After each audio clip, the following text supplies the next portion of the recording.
Salut et bienvenue dans ce premier module sur comment cibler ses clients. Alors, dans toute la formation, on va parler de canaux d'acquisition. Dans un autre module, on va parler du fonctionnement d'un canal d'acquisition et de ce que c'est globalement. Il y a un concept que j'aimerais que vous reteniez de manière générale, qui est le concept de l'autoroute. J'aime bien dire qu'un canal d'acquisition, c'est un peu comme une autoroute. Vous avez des potentiels clients qui passent constamment. Vos clients, ils ont des comportements, ils font des choses et ils sont à certains endroits. Ça peut être sur Internet, ça peut être dans la vraie vie, ça peut être un peu où vous voulez. Mais en tout cas, ils ont ces comportements et on peut visualiser ces clients comme, hop, ils sont en train de naviguer le long d'une autoroute. Votre but avec un canal d'acquisition, c'est d'arriver à créer les sorties d'autoroute qui sont suffisamment intéressantes pour ces clients pour qu'ils quittent l'autoroute et qu'ils viennent chez vous et qu'ils s'intéressent à ce que vous vendez. Ça, c'est ce qu'on va voir dans toute la formation. Dans ce module, on va parler de comment faire pour justement comprendre la personnalité de ces clients-là. Et à partir de ces enseignements-là, on va pouvoir décliner tout le reste de la formation, c'est-à-dire qu'est-ce qu'on met en place concrètement. Alors c'est un sujet qui revient très souvent dans Coup d'État, qui revient très souvent dans les vidéos que je peux faire, qui est parle à tes clients. Parle à tes clients, parle à tes potentiels clients, parle à tout le monde. C'est un truc qui a fondamentalement changé dans les dernières années. Parce qu'en fait, avant, la manière de faire du business, c'était faire une étude de marché, comprendre un petit peu ce qui se passait, et puis ensuite investir beaucoup de capital pour pouvoir créer un produit, et puis ensuite ce produit, arriver à le mettre sur le marché et à le distribuer de la manière la plus large possible parce que les gens, ils allaient acheter quoi qu'il arrive. Ça a complètement changé dans les 10 dernières années. Tout a changé. Le monde a changé profondément, notamment parce que les gens ont accès aux réseaux sociaux. Et que au lieu d'être des gens qui reçoivent juste de l'information en petite quantité et donc toute information est jugée comme une vérité, c'est des gens qui ont une opinion sur tout un panel de choses et vous pouvez pas juste leur dire « regarde, mon produit est bien, tu devrais l'acheter ». Vous devez comprendre comment il fonctionne et vous devez trouver un alignement entre leurs objectifs et ce que vous vendez vous. Comprendre cet alignement, ça implique de comprendre comment les gens fonctionnent. Il y a plusieurs méthodes pour faire ça, on va vous en donner dans ce module, mais en tout cas, il faut juste que vous preniez conscience de l'importance de ce truc-là. Prenez conscience que parler à ses potentiels clients et à ses clients existants, c'est quelque chose d'essentiel. Leur parler, ça peut vouloir dire leur parler au téléphone, ça peut vouloir dire leur parler en face à face, ça peut vouloir dire leur parler par email, ça peut vouloir dire leur parler par texto, peu importe. Ce qui compte, c'est d'arriver à leur parler et à leur poser des questions concrètes pour comprendre à la fois comment ils pensent et à la fois comment ils se comportent. Parce qu'il y a une vraie différence entre ce que les gens disent et ce que les gens font. Je suis un fan de rap, c'est souvent un truc qui revient régulièrement, c'est entre ta parole et tes actes, il y a un fossé, tu vois. Et en fait, il faut arriver à comprendre ce fossé, il faut arriver à comprendre ce qui fait la différence entre ce que les gens pensent d'eux-mêmes, ce qu'ils pensent du monde et comment ils se comportent. Alors vous allez me dire, oui, j'ai compris que c'est important de parler à mes clients, j'ai compris que c'est important de les comprendre, mais comment je fais concrètement ? Alors je sais que dans cette formation, dans tous les gens qui ont acheté et qui ont précommandé la formation, parce que c'est comme ça qu'on l'a créée, d'ailleurs un petit merci au passage, il y a plein de typologies et de profils différents. Il y a des gens qui vont avoir déjà des clients, il y a des gens qui en sont vraiment au tout début et qui doivent trouver leur premier client. Je pense que finalement, peu importe le cas, si vous voulez comprendre comment cibler vos clients, il va falloir faire le même travail. Si vous avez déjà des clients, vous allez prendre du temps et contacter un par un des clients pour pouvoir leur parler, leur demander s'ils sont satisfaits de votre produit, leur proposer un petit rendez-vous, que ce soit par téléphone ou juste est-ce que vous avez un peu de temps pour répondre à des questions. Voilà, vous allez prendre du temps, vous savez où ils sont dans votre base de données clients, vous leur parlez.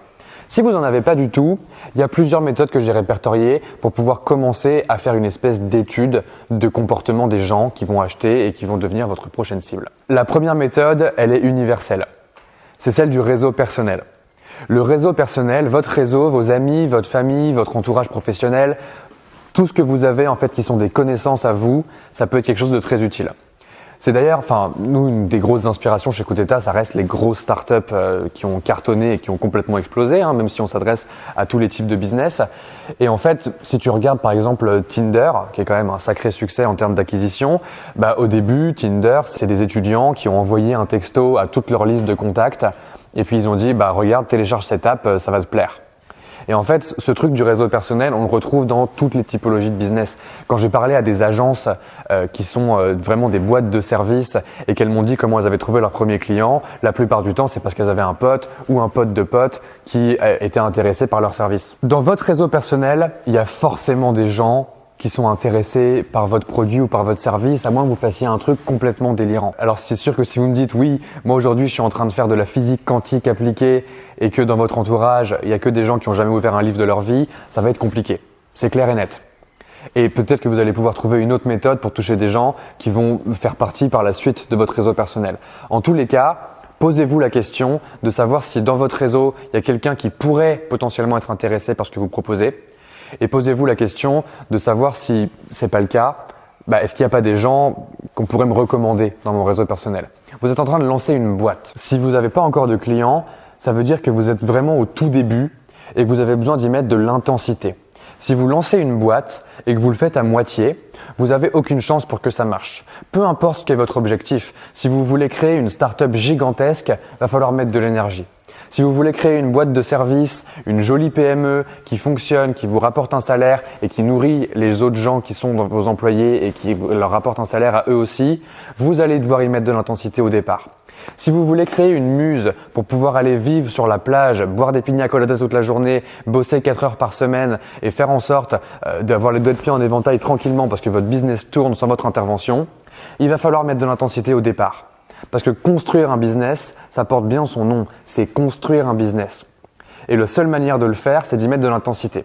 Si cette intensité, vous n'êtes pas capable de la mettre auprès de vos proches, auprès de vos potes, de votre famille, de votre réseau personnel, alors vous serez capable de mettre de l'intensité dans rien. Donc j'espère que vous allez le faire. Donc je l'ai dit, si vous voulez parler à vos clients ou à vos potentiels clients, vous avez pour l'instant 2 méthodes. La première, c'est vous avez déjà des clients existants, vous leur parlez.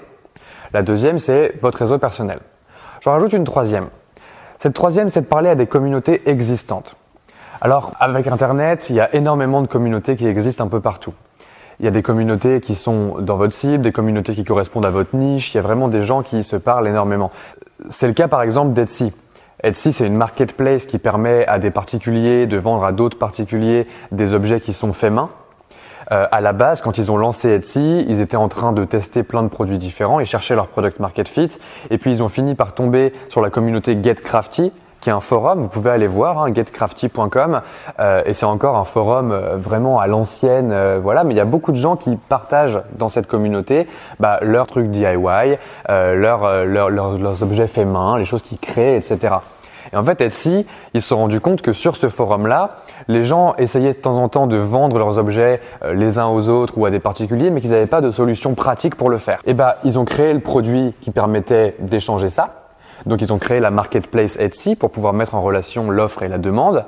Et puis, ils ont été directement dans la communauté et ils ont commencé à parler à pas mal des membres en faisant des posts. Alors, c'est très simple. Quand vous voulez attaquer une communauté, si c'est un groupe Facebook, si c'est un forum en ligne, si c'est peu importe le format que vous attaquez en ligne, il y a des manières très simples d'accéder à ces communautés. Il suffit d'être bienveillant et d'être un peu créatif. Si jamais dans la communauté, il y a des modérateurs, ça vaut peut-être le coup de demander à ces modérateurs l'autorisation de poster dans leur communauté. C'est des gens qui souvent éprouvent une certaine fierté à gérer une communauté.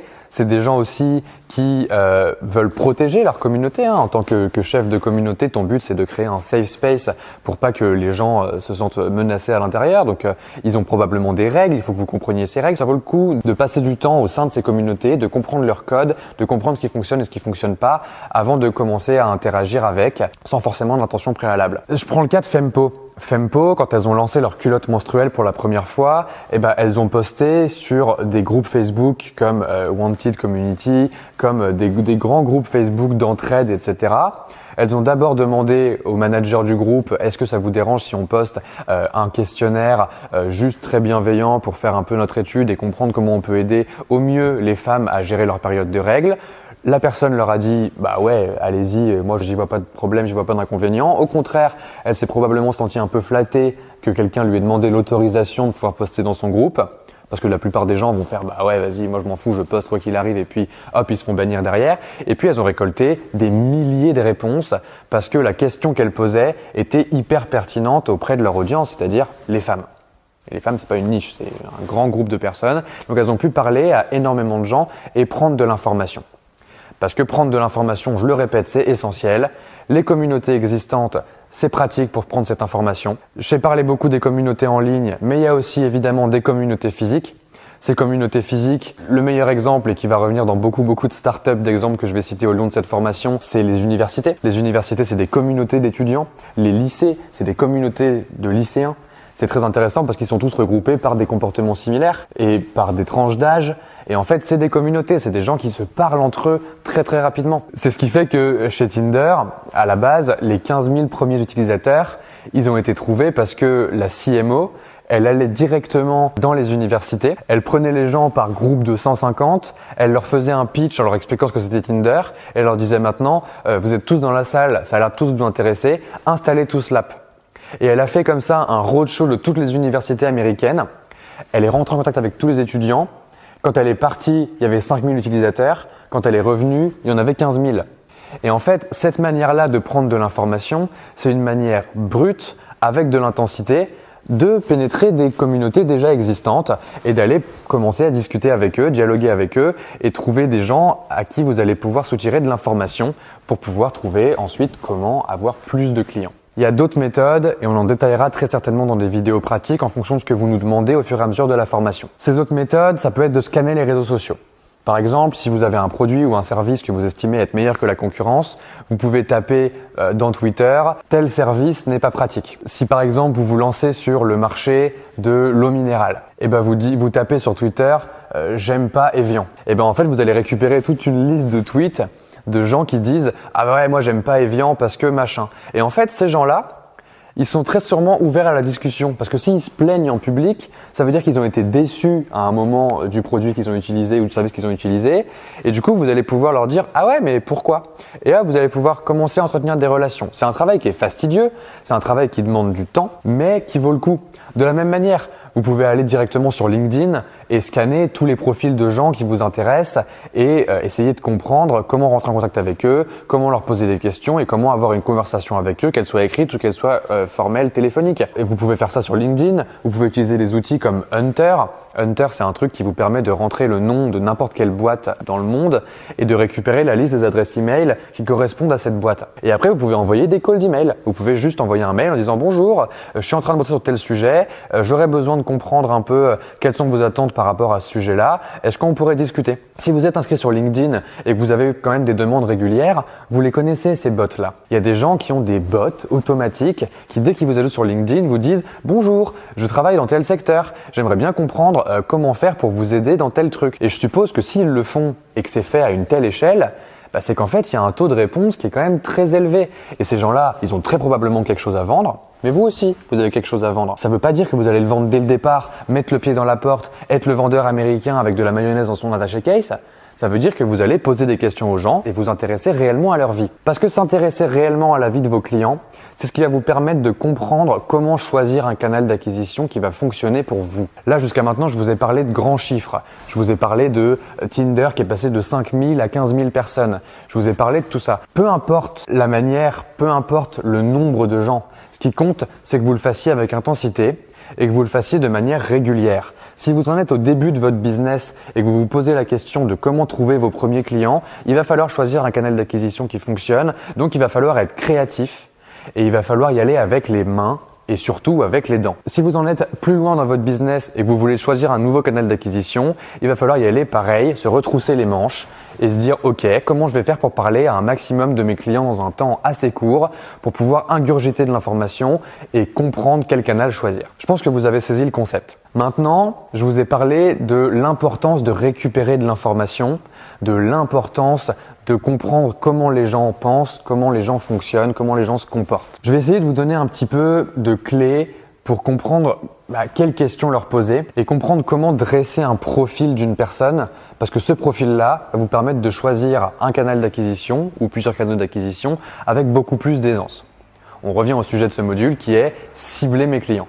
Donc, quand vous parlez à vos clients ou à vos potentiels clients, il y a plusieurs types d'informations que vous pouvez chercher. J'ai eu pas mal de gens qui me disaient « Oui, mais moi c'est cool, je parle à mes clients, mais je sais pas vraiment quoi leur demander. » Alors on a déjà fait des épisodes sur ce sujet dans Coup d'État. J'ai envie de préciser encore ce truc-là parce que moi aussi j'ai appris des choses au fur et à mesure, surtout en parlant à tous ces entrepreneurs à succès. Et puis surtout, il y a des concepts qui sont inhérents au marketing, en fait, à l'acquisition de clients.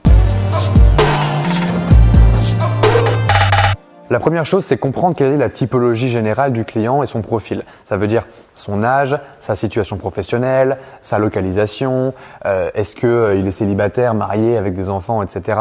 Bref, tous ces sujets-là, ça vous permet déjà de comprendre un peu dans quelle situation se trouve la personne de manière générale. C'est une situation générique qui vous permet d'avoir une vue d'ensemble de qui est votre client. C'est intéressant, mais il faut aller encore plus loin. Et la deuxième chose que vous pouvez chercher chez vos clients, c'est leurs objectifs.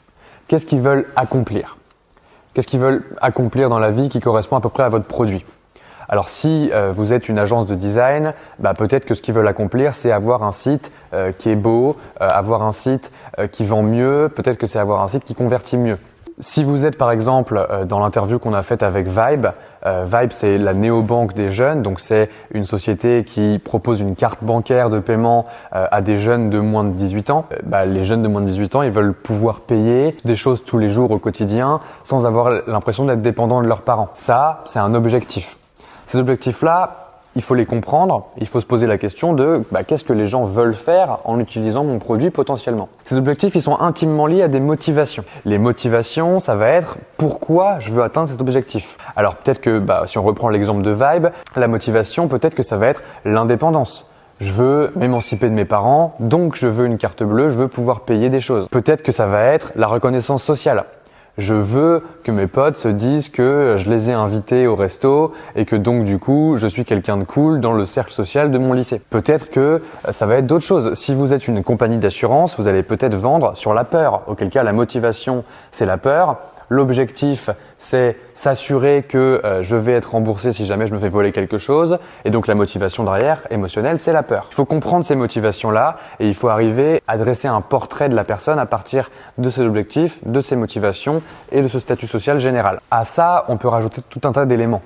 On peut se poser la question de savoir si la personne est introvertie ou extravertie. On peut se poser la question de savoir si elle est plutôt active dans sa vie ou plutôt passive. De savoir si elle est plutôt loyale à une marque par exemple ou si elle est plutôt versatile, qu'elle change de marque régulièrement. Se poser la question de savoir si elle est plus dans l'analyse ou dans la créativité. C'est des profils psychologiques qui existent et qui vous permettent de cibler un petit peu mieux qui sont les gens auxquels vous avez affaire. Dans ce profil psychologique des personnes et dans la manière de cibler les gens, ce que vous pouvez aussi rajouter, c'est les canaux d'acquisition préférés de la personne. C'est des questions très simples à poser. Est-ce que tu passes du temps sur Instagram ? Est-ce que tu passes du temps sur Facebook ? Est-ce que tu passes du temps machin ? Ou mieux, poser des questions beaucoup plus larges, des questions beaucoup plus ouvertes, au lieu de demander est-ce que tu passes du temps sur Facebook, est-ce que tu passes du temps sur Instagram ? Ça va être c'est quoi ton réseau social préféré ? Sur quel réseau social tu passes le plus de temps ? À quel point tu lis de la presse écrite ? Dans l'interview qu'on a faite avec Maude pour parler des PR, des relations presse, elle me disait, mais même sans demander c'est quoi que tu lis dans la presse écrite, parce que les gens se sentent un peu obligés de dire qu'ils lisent quelque chose dans la presse écrite, donc ils vont dire quelque chose au hasard, c'est leur demander, ok, toi, où est-ce que tu récupères de l'information ? Et cette information, peut-être que ça va être sur Instagram, peut-être que ça va être dans la presse écrite, peut-être que ça va être à la télé. Mais en tout cas, savoir dans quel canal d'acquisition les gens passent du temps, sur quelle autoroute ils passent leur journée, c'est très intéressant. Une bonne manière de faire ça, ça va être de leur demander leur journée type. Qu'est-ce que tu fais ? C'est quoi ta journée type de social media ? C'est quoi ta journée type de qu'est-ce que tu cherches sur Google régulièrement ? J'en sais rien. Il y a plein de manières de poser des questions pour comprendre quels canaux vont être pertinents pour les gens. Et si ensuite vous rajoutez petite cerise sur le gâteau, les marques préférées de la personne. Les marques préférées de la personne, c'est un truc très très puissant parce que ça vous permet de très vite visualiser en fait dans quel univers capitaliste la personne se situe en fait. Genre dans quoi elle dépense son argent ou en tout cas dans quoi elle aimerait dépenser son argent. Puis hop, il y a une vraie différence entre une personne qui va vous dire moi mes marques préférées c'est Nike, Apple, Netflix et HBO et une personne qui va vous dire moi mes marques préférées c'est Pampers, June, Microsoft et je sais pas quoi. C'est très intéressant en fait de se poser la question de c'est quoi tes 4 marques préférées. Les gens très souvent peuvent vous le dire et ça va vous aider à bien définir leur profil. Alors évidemment, il y a plein de questions que vous pouvez poser pour comprendre qui sont les gens à qui vous avez affaire, récupérer de l'information et pouvoir décider ensuite quel canal d'acquisition va être adapté pour les trouver. Il faut juste prendre la peine de poser des questions. Je réinsiste là-dessus. Prenez la peine de poser des questions, que ce soit à vos clients existants ou à des clients potentiels que vous trouvez, peu importe la manière. Débrouillez-vous. C'est important de se débrouiller parce que vous montez une boîte encore une fois et qu'il faut de l'intensité. Alors dans ce module, on vous a fait un premier épisode pratique qui s'appelle créer un persona. Un persona, c'est une fiche très simple, récapitulative, où en fait vous créez un personnage fictif, une personne fictive qui va avoir un nom, un prénom, une photo et toutes les caractéristiques que j'ai décrites dans cet épisode. Le but de cet épisode pratique, c'est de vous montrer comment faire un persona qui a du sens. On vous a mis aussi un template pour pouvoir faire vos personas plus rapidement. Votre but à vous en tant qu'entrepreneur, c'est pas de vous casser le dos à savoir est-ce que le persona c'est tel ou tel truc. La méthode importe peu. La méthode compte moins que l'exécution. Vous, ce qui compte, c'est de comprendre votre cible, comprendre ce qu'elle veut, comprendre pourquoi elle le veut, comprendre comment elle se comporte au quotidien et trouver l'autoroute sur laquelle vous allez vous placer avec un joli panneau pour qu'elle ait envie de quitter l'autoroute et de venir chez vous parce que c'est comme ça qu'on trouve des clients. C'est ça le fonctionnement d'un canal d'acquisition. Passez du temps à faire ça correctement et ensuite on pourra passer au module suivant qui est comment fonctionne un canal d'acquisition et comment mesurer ses performances.